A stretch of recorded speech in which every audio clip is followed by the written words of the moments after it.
我们今天要跟大家来谈一谈抗炎饮食的底层逻辑。慢性炎症呢，这个题目它是一个很热的题目啊，你会看到各种各样不同的信息，可能铺天盖地最多的，你可能听到的是清淡饮食，你可能会听到你要吃益生菌，你要照顾你的肠道健康，你会听到你要补充 Omega-3， 你会听到各种各样的信息。但是我跟同学们说，真正抗炎啊，跟饮食有关的，我们需要学会它的底层逻辑。本来急性炎症是短时间的，是我们身体在修复、在恢复。可是慢性炎症是一种低度的、会长期存在的压力状态。我们要在细胞层面看慢性炎症，然后看我们的饮食模型，这个事情呢，就比较能够说得清楚了。首先，一个很底层的东西叫做能量。我们人的身体细胞对能量的需求是分分秒秒、时时刻刻，从来不能间断的。普通人的认知可能认为说，我们有吃进去的食物了，我们吃食物有热量了，这个热量就可以给我们的细胞提供能量了。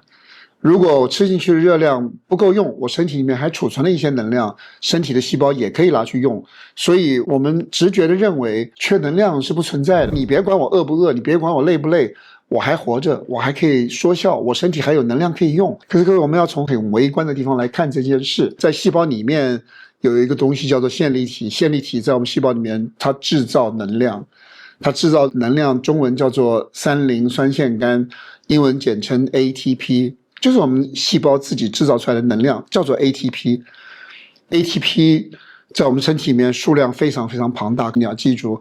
我们身体的细胞啊没有储存 ATP 的能力，意思就是说，线粒体制造出来的这种现成细胞可以利用的能量呢，是没有地方可以储存的。所以你首先要了解这一件事情，就是我们细胞本身对能量 ATP 的需求是分分秒秒不能停的。那么这就要求了我们的线粒体能够分分秒秒不停地制造能量，提供给细胞用。线粒体需要能量的来源呢，专业的术语叫做要有底物可以用。所谓的底物，对我们普通人来说就是原材料了，就线粒体要燃烧一些东西，把这些东西转换成 ATP 给细胞提供能量。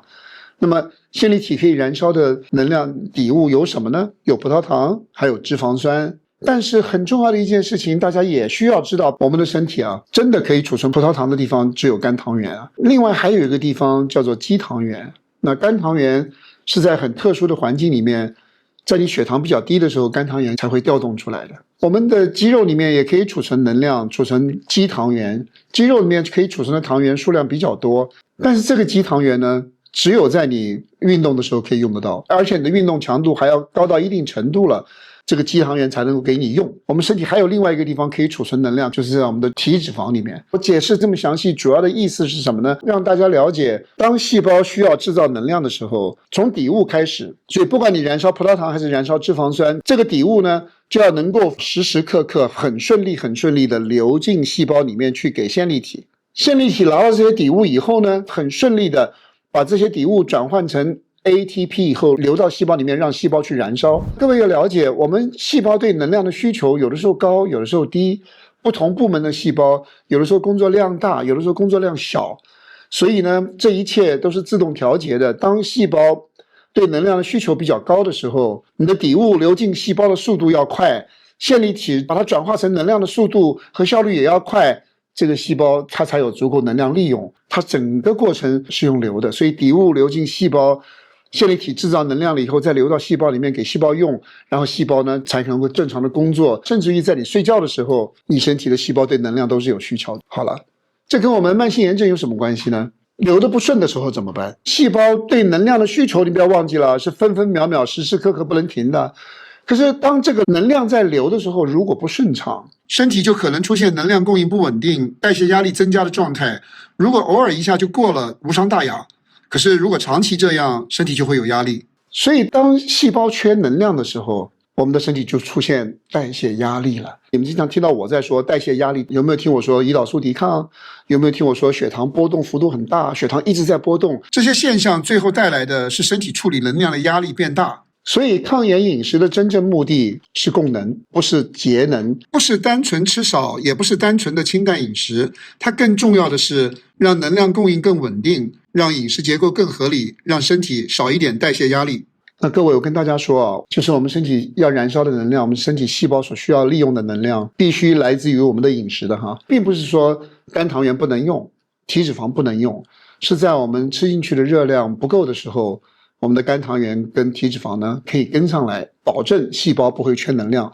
所以我们身体是有这个机制的。所以我们人的身体能量的来源有几个，第一，当然吃进去的能量，细胞可以燃烧的，第一就是碳水化合物的热量转化成的葡萄糖，第二就是脂肪酸。当我们饮食里面吃进去的热量用完了，我们如果没有机会再进食的时候，理论上来说，我们身体就进入一个能量代偿的状态。那么下一步呢，就应该调动我们的肝糖原出来。如果肝糖原不够用，我们还有体脂肪可以调动的出来。如果肝糖原跟体脂肪的调动都不够，我们的身体还有最后的一个就是糖益生。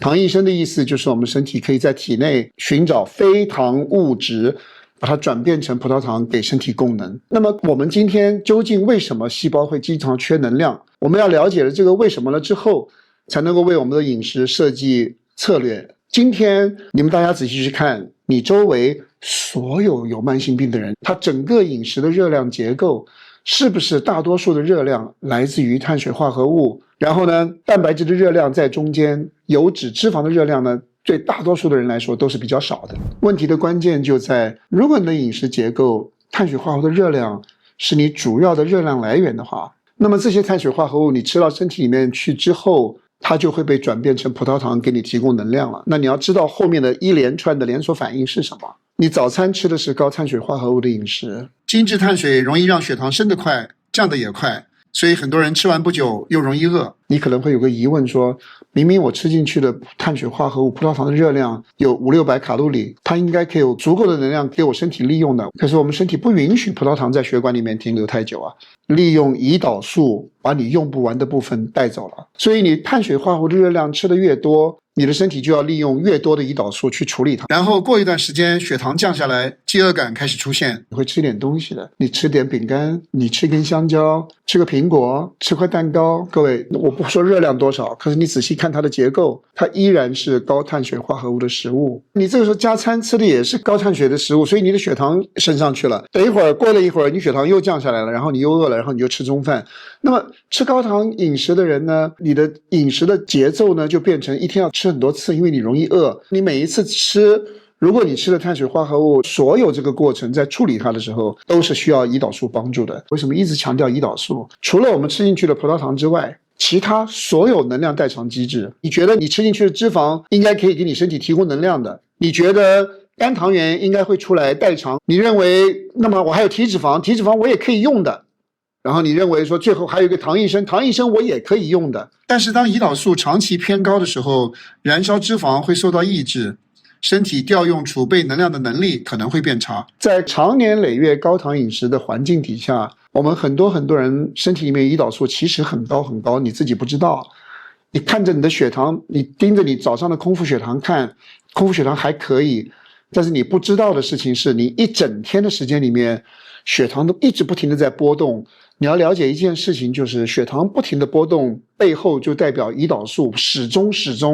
在工作。那你想一想看，等到你肚子饿的时候怎么办？你每一次肚子饿，你每一次就去吃东西，那一头你会变胖。所以呢，时间久了以后，如果身体长期处在这种血糖波动大、胰岛素压力高的状态，你的细胞就开始有压力了。有压力的细胞为了自我保护就产生炎症了。如果我们把这个原因解释的大概清楚了，我们的饮食策略需要是什么样的饮食策略才能够让我们的细胞始终有能量供应呢？不管你选择饮食的模型是什么，我不管你是高糖饮食，是生酮饮食，是地中海饮食，是高蛋白饮食，我不管。你如果真正在意的，带一个动态血糖仪，你看你每一天24个小时血糖的变化，我教你怎么看。当你血糖变化是这样子，一天这种有好几次的山峰啊，3次、4次、5次的山峰，大起大落的，你问问你自己，你健康还是不健康？你舒服还是不舒服？你哪里觉得不对了？你的目标是能够把你的动态血糖调整到一个在很小的范围里面，像个小海浪这样子波动，很小的小海浪这样子波动。我自己做到这一步，用的是精心设计的生酮饮食，减少精致碳水和添加糖，用优质脂肪来替代，搭配适量的优质蛋白质，以及充足的低碳、高纤维的蔬菜。精心设计的生酮饮食不是目的，目的是在追求这个小海浪。不要误会了，我们没有大量吃脂肪的，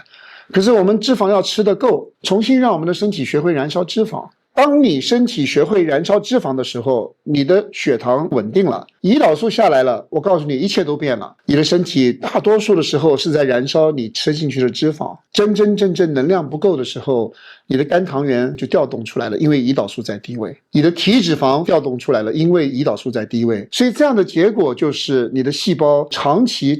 的